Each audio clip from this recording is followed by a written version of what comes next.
Hey everybody, this is just a quick little video to show some improvements that I'm making to my M1 characters.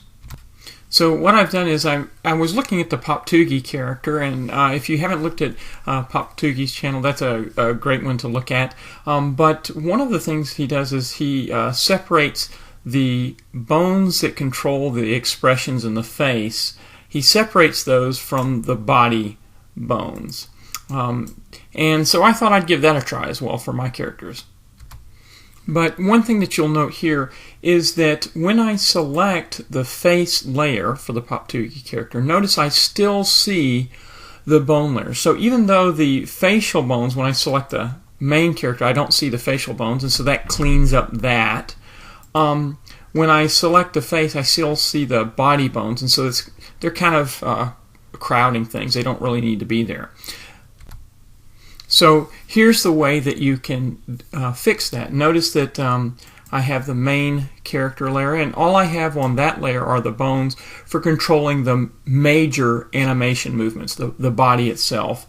And then I have the bones for doing the facial expressions on a separate layer. And notice I don't see the body bones. And the way that I can do that, if I go to the top bone layer, Jason M1 here, and I've got quick settings set up. Now, I'm not sure how that might work in earlier versions of Anime Studio, but here in Moho 12, you can click on Quick Settings, and underneath there I turn off the paths. So I'm turning off the paths for the top bone layer, and I select Apply.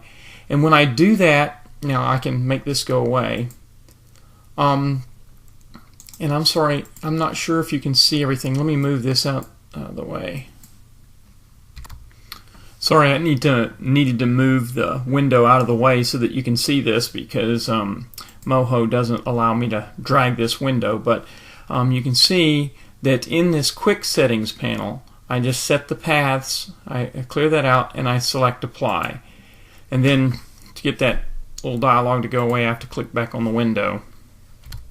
But in any case, now that you've set it that way, I can select the top layer and it'll just show the body bones, and then I can select the head layer and it'll just show the bones associated for the head. And of course, other than making the animation a little bit easier to do without worrying about these other bones, the other cool thing is as I manipulate the bones, then if I do the freeze the pose, notice that that doesn't affect the bones on the other layer. So it's just cleaner in terms of animation. So each layer has its own set of keyframes. Well, I hope that's helpful. Enjoy.